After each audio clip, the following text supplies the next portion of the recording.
Olá, amigos. Aqui é André Luiz Junqueira. Sou professor, estudioso de Direito Condominial. E hoje, nós vamos, a partir de hoje, né, eu vou fazer alguns mini videoaulas falando sobre a responsabilidade criminal, civil e administrativa do síndico e ou do condomínio nessa situação de pandemia, Covid, questões relativas à saúde, né? Muito do que a gente aplicava de direito quanto à interpretação e tudo mais já está tendo uma reviravolta nesse momento e certamente não seremos mais os mesmos, né? A parte de interpretação jurídica.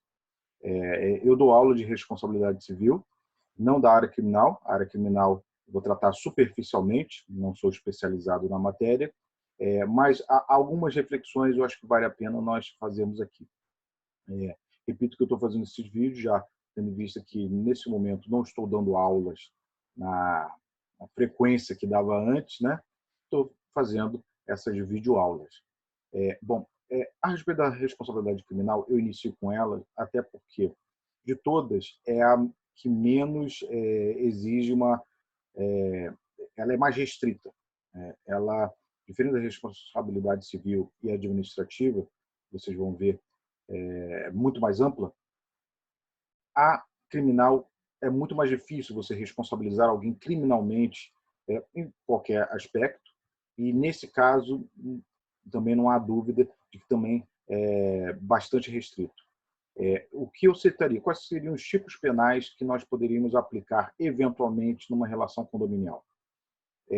Me recordo do artigo 130, que fala do capítulo da periclitação da vida e da saúde. O artigo 130 ele fala o seguinte: não é aplicável, né? Ele começa sobre o perigo do contágio venéreo. Não é o caso, porque não é uma doença infectocontagiosa transmissível dessa forma. Mas eu veria alguma aplicação do artigo 131, que fala de praticar com o fim de transmitir a outrem moléstia grave de que está contaminado, ato capaz de produzir o contágio. Via de regra, onde que haveria responsabilidade criminal do condomínio nesse caso?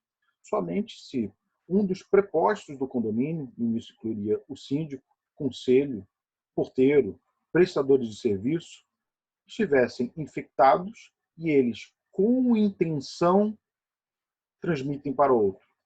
Essa parte da intenção é o que dificilmente a gente consegue comprovar, né? Dificilmente.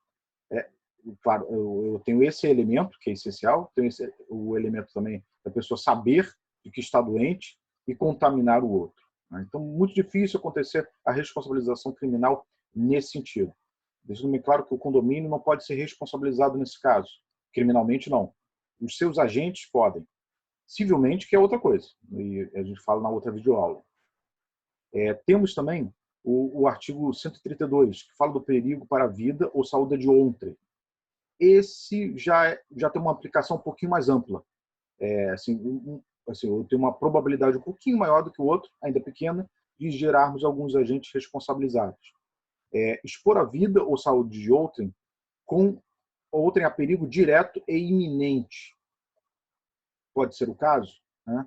E nesse caso a pena é detenção de 3 meses a 1 ano, se o fato não constitui crime mais grave, né, ou algum outro tipo penal. E parágrafo único, que fala da possibilidade de aumento da pena. Na possibilidade de aumento da pena, o que ele menciona? O Código Penal fala que a pena é aumentada de 1/6 a 1/3 se a exposição da vida ou da saúde de outrem a perigo decorre de transporte de pessoas para a prestação de serviços em estabelecimentos de qualquer natureza, em desacordo com as normas legais. Veja que aqui se fala especificamente do transporte de pessoas em estabelecimento de qualquer, para a prestação de serviço em estabelecimentos de qualquer natureza. Não vejo aplicação aqui no condomínio. Pode-se pensar que, mas é aqueles condomínios que têm transporte comum, coletivo. Será que haveria essa aplicação? Também não vejo, porque nesse que existe essa possibilidade, São condomínios geralmente residenciais ou mistos, mas que o transporte serve não para prestação de serviço, para transportar para prestação de serviço, mas sim transporte para as unidades, para os blocos residenciais. Então, eu vejo uma aplicação muito curta disso. Mais à frente do Código Penal, nós temos no artigo 267 seguinte, alguns outros que falam dos crimes contra a saúde pública, se não me engano. O artigo 267 fala de causar epidemia mediante a propagação de germes patogênicos, certo? É um tipo penal também adequado. Mas veja que, nesse caso, eu também tenho que ter a doença, tenho que comprovar que passei para o outro. Existe, nesse tipo penal, a modalidade culposa. Isso significa que eu posso ser condenado, acusado, eventualmente condenado criminalmente, se eu transmito mesmo sem querer. Não é? Mas veja que esse causar epidemia mediante a propagação de germes patológicos, se eu faço sem querer, veja que também a aplicação é muito restrita. Se você vê alguém que está manuseando esses agentes patológicos e aí tem a substância no tubo de ensaio, por exemplo, e joga no outro, é algo assim. Agora, você ser responsabilizado criminalmente porque você passou uma gripe para outra pessoa, por mais que seja uma moléstia grave, nesse caso que a gente está enfrentando, o H1N1 e outros, muito difícil gerar essa culpa, essa responsabilidade criminal, seja na modalidade dolosa ou culposa. O que existe, e aí de forma um pouco mais, e de todos os tipos penais que eu refleti, é o que tem mais aplicação, é o artigo 268.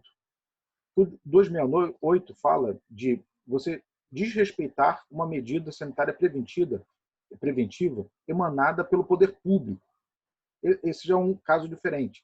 Então, se eu tenho um decreto municipal, estadual, seja o que for, mas um municipal que proíbe o funcionamento do seu estabelecimento, comércio, e você deliberadamente não cumpre essa ordem, você estaria dentro desse tipo criminal, poderia estar. Um condomínio, somente se houvesse alguma ordem específica. Algumas cidades, a gente já tem notícia, e quando vocês ouvirem esse vídeo, prestem atenção nas normas que estão vigentes no momento que vocês ouvirem isso, mas em algumas cidades nós tivemos notícia de, por exemplo, um condomínio não pode ter obras. Então, independente do condomínio proibir ou não internamente, isso é outra coisa. Mas se o poder público determina que não podem haver obras e você faz, é bom que, se você precisa de alguma exceção, como eu vi também um caso de São Paulo, em que se moveu uma ação para que o Poder Judiciário emitisse, dentro de uma tutela de urgência, uma liminar para furar, entre aspas, o decreto. Né? Isso era necessário, do contrário, haveria responsabilidade criminal dos agentes permitindo uma obra dessas, quando existe uma norma de ordem pública, né, emanada pelo poder público, nesse sentido. O Código Penal também, nos artigos seguintes, ele fala sobre envenenar água potável e tudo mais. Será que alguém pode contaminar a água e tudo mais? Também bem parecido com o que a gente falou, ainda precisa da intenção da gente no contágio. Né? E aí tem uma diferença, tem um tipo penal de envenenamento da água, que eu acho que é o caso, e corrupção ou poluição da água, outro tipo. São tipos penais muito específicos, de forma que há uma grande dificuldade de se responsabilizar um dos agentes criminalmente se a pessoa realmente, claramente contaminada, não expõe a risco diretamente os condôminos. Mas aí será a própria pessoa, e não necessariamente o condomínio ou o síndico onde essa pessoa habita. Tá? Bom, pessoal, esse é o primeiro vídeo. Eu falei da parte criminal, diversos pontos e artigos. Peço principalmente para os professores de direito penal, os criminalistas, serem brandos com as críticas. Como eu disse desde o início, não sou especializado na área criminal. Aqui eu faço algumas reflexões, porque são ponderações importantes para o que eu vou falar nas outras videoaulas, que é a parte civil e a parte administrativa relacionada à responsabilidade sobre danos causados à saúde dentro de condomínio. Certo, amigos? Saudações e qualquer crítica, sugestão, por favor, coloquem aí nos comentários e assistam os outros vídeos aí do canal. Até mais.